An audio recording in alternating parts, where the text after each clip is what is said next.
Welkom bij Gewest Friesland, het programma wat wekelijks een graai doet in de oude reportages dat die er binnen bij het programma Van Gewest tot Gewest.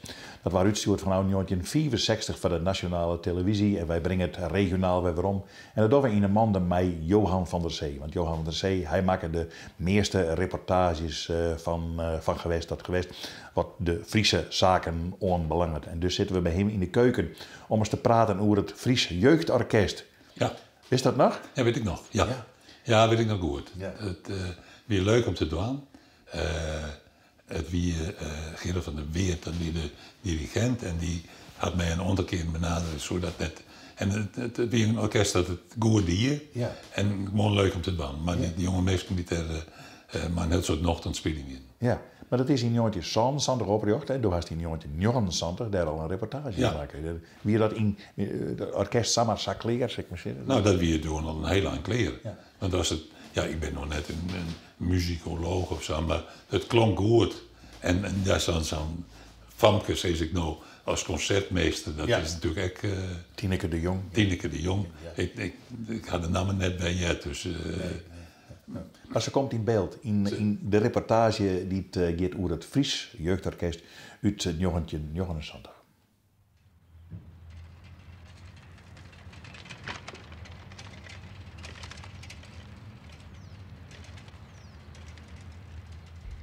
Nou, ik ben Tineke de Jong, ik ben 15 jaar en ik speel ongeveer 7 jaar viool. Ik heb eerst les van mijn vader gehad, daarna heb ik les van mevrouw de Smet gehad. Toen ze overleden was, heb ik les van mevrouw Poortman, die zit in het Fries Orkest. Sinds wanneer speel je in het jeugdorkest? Nou, van het begin af aan. Dat is ongeveer 2 jaar, geloof ik. Je bent concertmeester, hè? Ja. Hoe vind je het spelen in het orkest? Nou, erg leuk. Ik vind ook, je ontmoet ook andere mensen, waardoor je ook dus veel gaat duo spelen. En nou ja, je ontmoet veel andere mensen.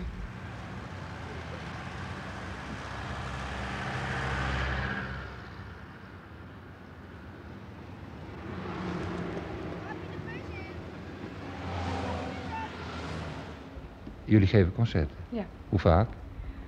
Nou, ik denk ongeveer 5, 6 keer in het jaar of zo, per seizoen dan. In het seizoen. Ben je dan ook zenuwachtig? Nee. Nee, niet veel.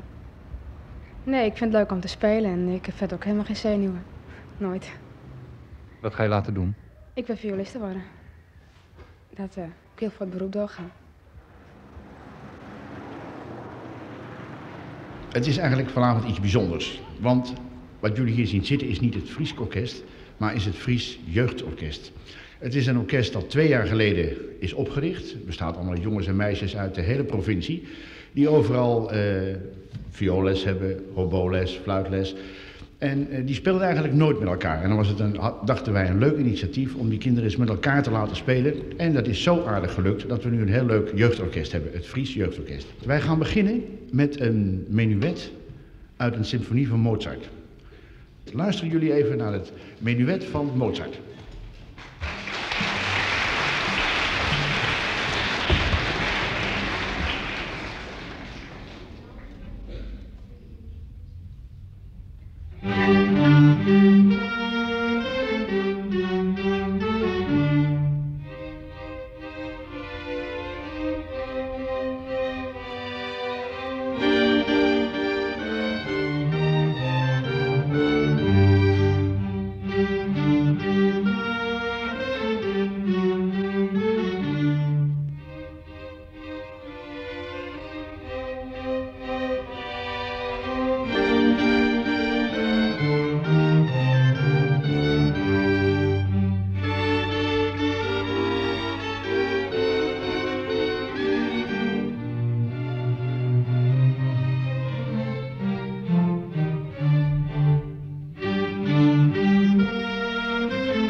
dat gaat wat ongelijk daar. Die herhaling die we nu hebben, die tweede herhaling, vanaf die 5e maat is het wel piano, maar is het ook nog ongelijk. Doe dat eens eventjes nog een keertje, die tweede herhaling. Dat volgt en dan gelijk in de 5e maat, daar is het wat ongelijk. Loopt een beetje uit elkaar. Nog even doen. Tweede herhaling. Ja?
Hoe kom je nu in zo'n orkest?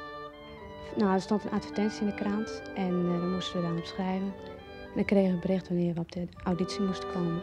En toen hoorden wij dus dat we er wel in gekomen waren. Nou, dat was ontzettend leuk, dat hadden we geen van beiden verwacht. Dus je kent elkaar? Nee, we kenden elkaar niet. En toen zijn we dus erin gekomen. Er waren nog 2 andere fluiten toen. We zijn dus samen overgebleven. En nou spelen we heel vaak spelen samen.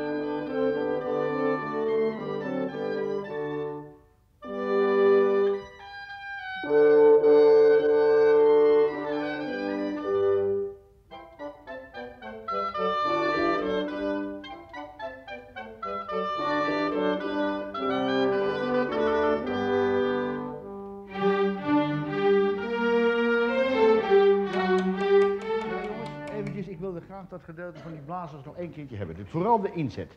Het gaat maar alleen maar even om de inzet. Die wou ik nog eventjes hebben. Ja? Mag ik er even tussen komen? Jazeker. U heeft in Heerenveen al verteld waarom dit jeugdorkest tot stand gekomen is. Ja. Maar is het ook mogelijk? Want daar is toch geld voor nodig? Ja, zeker geld voor nodig. Maar ik wist dus dat er nogal wat strijkers hier in Friesland waren. En die alleen op de muziekscholen zaten. En ik wilde graag dat die elkaar dus leerden kennen en dan met elkaar gingen spelen. En toen heb ik de directie van het Fries Orkest, zoals je weet ben ik daar zelf kleinetist, heb ik gevraagd of wij die repetitieruimte konden gebruiken zaterdagmiddags. En de lessenaars konden gebruiken en we hebben hier ook een muziekbibliotheek. En ja, god, je zit gauw zonder muziek. En die mochten we ook gebruiken. En de reiskosten, dat is natuurlijk, we komen uit heel Friesland, dat is ook nog een belangrijk punt. En die worden vergoed. En zo kan hier uit heel Friesland nou toch een behoorlijk aantal strijkers zitten hier nu. Waarom vindt het orkest het zo belangrijk? Nou kijk, er wordt de laatste jaren nog eens gesproken over taakverbreding van orkesten en zo. En wij dachten dat dit eigenlijk ook wel een goede taak van het Fries Orkest was om jonge mensen die strijkinstrumenten bespelen, houtblaasinstrumenten, in de gelegenheid te stellen om samen te musiceren. Ik dacht dat dat wel de hoofdzaak was. En daarbij komt natuurlijk, en dat speelt wel een beetje mee, we hebben een groot tekort aan strijkers in Nederland. En als wij op deze manier zo wat eigen kweek kunnen hebben, dan... Ik dacht dat we daar straks wel erg gelukkig mee zouden zijn. Dat ook dit orkest, het jeugdorkest, dat speelt in zijn totaal. Ja. Maar er zijn ook kleinere groepen uitgevormd. Ja, en dat is het leuke ervan. Ze hebben dus elkaar leren kennen. De blazers hebben elkaar ontmoet. De strijkers hebben elkaar dus allemaal ontmoet. En nu hebben ze een leuk blaasquintet. Fluit, hobo, klarinet, van God horen hebben ze gevormd. Daar hebben ze ook al een concert mee gegeven. En toen konden de strijkers niet achterblijven. En een van de violisten die heeft zich bekwaamd in een vrij korte tijd, dat heeft hij heel knap gedaan, op altviool. En nu hebben ze dus een strijkkwartet. En daar zijn ze zeer enthousiast over.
Ja, wat zei ze kreeg die dirigent en hoe ben ik al weg kwijt hoe die Gerard van der Weert. Daar speelde in het Fries Orkest. Ja. En dat doen we al die dingen die komen omdat het Fries Orkest er weer. Ja, want het Fries Jeugdorkest is toch net verdwenen doordat het Fries Orkest wel verdwenen is? Nee, want dat bestaat nevens mij nog. Ja, dat bedoel ik. Ja, dat is bleun. Ja. Met het Fries Orkest. Dus de opleiding hebben we bij wijze van spreken nog wel, maar je krijgt geen, mijn Noord-Nederlands orkest. Dat is, ik had een paar maanden weer een soort van jet van het Fries Orkest. Is dat echt sneu voor het Friese volk dat er net meer wie? Nou, het wie natuurlijk wel zo populair, hè? Maar het zilveren en gouden viooltje en allerhande acties. Ja. Maar doet het schotje voor het wie winnen met zo'n soort mensen die zijn van wat mis ik het Fries Orkest nog. Ja, ik maar dus eerlijk zeggen, ik kwam er van tevoren ik net. En doe ik net. Nee. Dat wat werk misschien. Dat is, ik ging dan wel eens naar de Matthäus, maar daar winnen dan een paar mensen misschien niet in het orkest spelen, maar naar een concert van het Fries Orkest, op Squallen. Ja, school. En dus het is ook nog meneer Salten die de dirigent weer. Juist, ja. En dat er dan niet in het trainen praten, dan zei er, ben je klaar? Ja. Ik wacht. En dan begon het orkest weer te spelen. Ja. Maar het Fries Jeugdorkest, dat bestaat volgens mij nou. Maar dat hier, ik voel meer aanklang, toch? Daar ga je heen, omdat daar speelt de banning. Dat is, Ja, dat is zulke reden, waarom wij dat doen, ook graag doen. Okay. Dus, we gaan naar 1989. Deze reportage, als ik weet het zelf maken, die had Machtel Bauma maken. Die maken wel meer reportages. Waar is Machtel Bauma? Machtel Bauma, wie bureauredacteur bij UUS.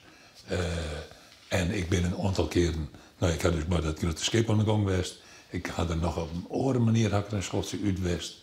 En dan die Bachtelt, in elk geval de Friese reportages, want haar huid wie een Fries. Ja, want zij liet meestal niet Fries praten. Ja, hè? Dat is wel aardig. Ja. Deze reportage gaat over Jester Mar. Ja. En dat heb ik nooit weten, dat Jester Mar in een soort wedstrijd zitten had van het beste plak van Nederland. Ja, het mooist opknapte plak. Ja, precies. Ja, nee. En van Schelto Partijn, de commissaris van de koningin in Zuid-Holland doe, een prijs kreeg. Ja. En Mulder moest dat eerst en toen kreeg een oor het nog weer. Ja, die jouwt het aan de wethouder van die testendeal waarom. Maar Jester, wat weer zijn imposant hoor. Nou, ze hadden dus een grote opknapbeurt die. En dat had de bevolking voor het grootste pad mij. Zo'n 800 plakken in Nederland had ik een opknapbeurt die. Maar als die dan een kandidaat stelt voor zo'n prijs, dan ben je er al wat minder. En ze had dat leuk dingen. Ja, nou. Laten we maar eens even zien wat het in 1989 opsmeert dat Machtel Bauma naar Jester Mar gaat. Ja.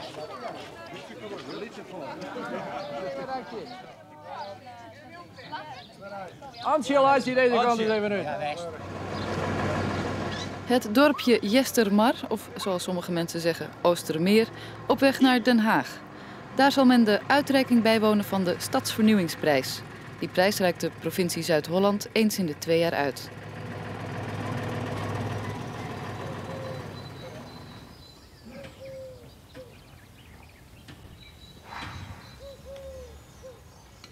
Oostermeer is een van de kernen van de gemeente Tietjekstra-Deel. Het dorp ondergaat een complete renovatie en dat was nodig ook.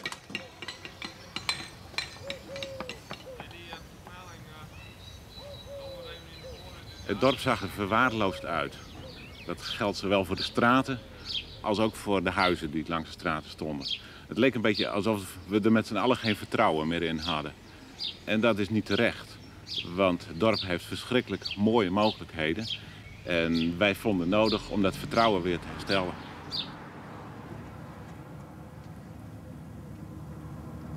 Niet voor niets ging een grote delegatie dorpsbewoners mee naar Den Haag. Van het begin af aan heeft de dorpsvernieuwing gestaan in het teken van de inspraak. Het was zelfs zo leuk dat ze soms bepaalde gesprekken en onderhandelingen in het dorp gevoerd hebben, waarvan je anders zegt, hé, dat hadden ambtenaren misschien moeten doen, maar zij hadden de contacten, zij hadden ook het enthousiasme en dat heeft de dingen gewoon verder gebracht. Verder hebben wij gezegd, wij willen dat ook heel direct betrokken bij de bewoners houden. We hebben daarom, zijn zelfs zo ver gegaan om het gemeentehuis af en toe tijdelijk naar hier te verplaatsen. Het café heeft regelmatig gefunctioneerd als een soort dependance van het gemeentehuis. Daar hebben we met z'n allen gezeten om met de mensen te kunnen praten en te overleggen. Hoe vindt u het dorp worden? Prachtig. Ja, heel erg mooi hoor. We zijn er erg meegenomen. Heeft u zich ook bemoeid met de plannen? Nee, ik niet. Mijn man wel. Die zit in het bestuur en zat ook in de commissie.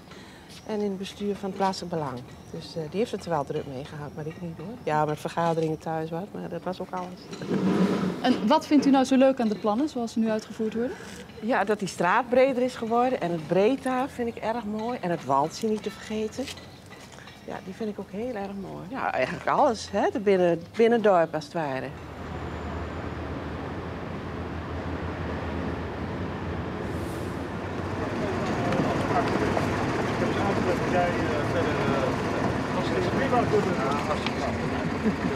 Ik wil niet dat al die provinciale medewerkers met de butters van jullie ook gaan lopen. Jullie krijgen onze sticker mee van de provincie Zuid-Holland. Op zich, de dingen die wij hier doen zijn niet uniek. Die gebeuren elders in Nederland ook. Het bijzondere hier, denk ik, is dat wij zoveel in zo'n korte tijd hebben kunnen realiseren. Dat komt door de grote betrokkenheid van de bewoners. En dat komt ook dat we echt van plan waren om het goed en structureel aan te pakken. Niet alleen de straat inrichten, maar ook uitdrukkelijk denken hoe krijgen wij de bebouwing mee, hoe krijgen de bewoners mee, dat ze het zien zitten om hun pand weer op te pakken. Het dorp heeft ook een cultuurhistorische waarde. Er zijn verschrikkelijk veel mooie dingen die herinneren aan oud, maar die niet altijd meer zo zijn. Bijvoorbeeld erfafscheidingen, zijn soms hekjes gekomen, beplantingen die niet in de sfeer van het dorp passen. We zijn met de bewoners gaan overleggen en zeggen, zo'n coniferenhaag hoort eigenlijk niet in de sfeer van dit dorp. Dan kom je natuurlijk op hun privégebied. Dat eist zorgvuldig overleg en een stukje herkenning voor de bewoners. Van ja, dat is waar, dat kan veel aardiger en veel beter. En in dat overleg is dan bijvoorbeeld besloten dat de coniferenhaag verwijderd wordt. En dat die voor een in de sfeer van het dorp passende beukenhaag vervangen wordt. Vindt u dat die inspraak ook goed gedaan is? Ja, zeker. Dat dacht ik heel best, ja. Maar dat wien we hier al wend, omdat deze gemeente als enigste een inspraakvergadering had. Wie met als vereniging van het dwarsbelang ben je de gesprekspartner van het gemeentebestuur. Dat wie dus al zo. Ja. Maar ook andere bewoners die niet in dorpsbelangen zaten, die hebben ook meegesproken? Ja, en dat kan je twee aan splissen. Er had een voorlichting jong West. En deze daarna had ik ambtenaren die zitting houden. Mensen die het vragen hier en die ze nog samen net lozen in een grote bijeenkomst die komen dat niet doen onder veel regen, dat onder zijregen. Bent u een beetje trots op het dorp? Ook christelijk. Het juryrapport kenmerkt zich door 2 indringende hoofdstukken, genaamd Glans af van de stadsvernieuwing en Stadsvernieuwing meer nodig dan ooit. Stadsvernieuwing lijkt politiek uit te zijn. Het milieu is politiek in. Zo zelfs dat een heel kabinet de laan wordt uit.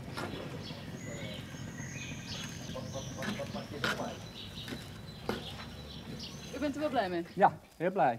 Was het nodig? Ach, Ja, maar het is wel. nodig, maar het is een stuk opgeknapt, hè? Heel mooi. Ja. Veel ruimer allemaal. Met u ben ik onder de indruk, en natuurlijk in de eerste plaats de jury onder de indruk, van de inzendingen. De grote creativiteit en de inzet van de inzenders. Maar er kan maar 1 eerste prijs zijn. En van de 6 genomineerde inzendingen wordt de winnaar van de Stadsvernieuwingsprijs Zuid-Holland 1989 gedoteerd met een cheque van 15.000 gulden. De andere 5 mogen een aanmoedigingsprijs van 4.000 gulden in ontvangst nemen. Waarom hebben jullie het project ingezonden naar de Stadsvernieuwingsprijs? Omdat wij best vonden dat wij leuk bezig waren en dat we dachten, kijken hoe ver we komen. Wij ervoeren ook dat het gewoon hier lekker liep. En wij dachten dat er een uitstralingseffect van uitging die wij ook wel kenbaar wilden maken naar anderen. Als je het zo aanpakt, dan lukt wat. Ik wil mevrouw Van Doggenaar vragen een einde te maken, de spanning en de envelop te openen. De winnaar is het project Jistermar in Tietjerkstradeel.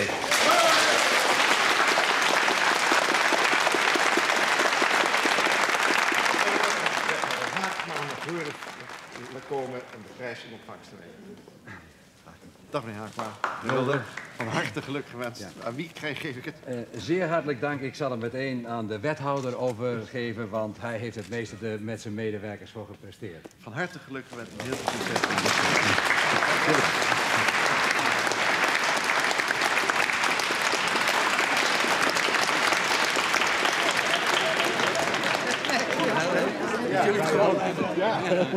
Ja, we praten nog wel eens over. Wat gaat u met het geld doen?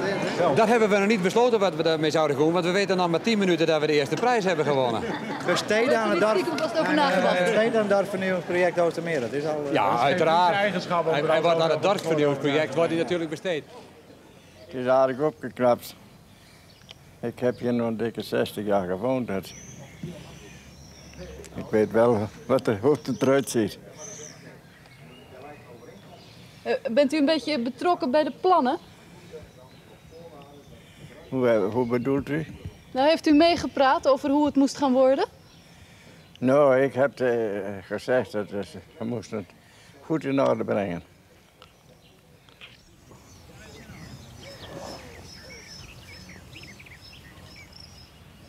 Prachtig, zijn verhaal zat die Niemeyer van de gemeente Tieteste, die dat heel rustig vertelt van zo hebben we dat ding en zo hebben we dat ding. Heel volwoeksen, dus in die zin stieg dat en we boven dorpisme uit natuurlijk. Ja, en ik denk dat dat ook een van de redenen is dat zij die prijs doen, de manier waarop ze dienen. Ja. Dus, maar dat zie je eigenlijk nou net weer waarom in gemeenten, dat die dat regelen kunnen. Nee. Die hadden de kracht net meer op die manier dat te doen. Maar inderdaad, in de reportage, Jaap Mulder, die de prijs in ontvangst nam, had er helemaal net met krijgen. Maar de commissaris jouwde het aan de burgemeester en de burgemeester jouwde het weer verder. Ja, prachtig. Ja, dat weer mooi. En weer een reportage uit 1989 van het programma Van Gewest tot Gewest, over het dorp Jestermar. Na een week hebben we meer reportages uit Van Gewest tot Gewest in het programma Gewest Friesland. Dan dus dag.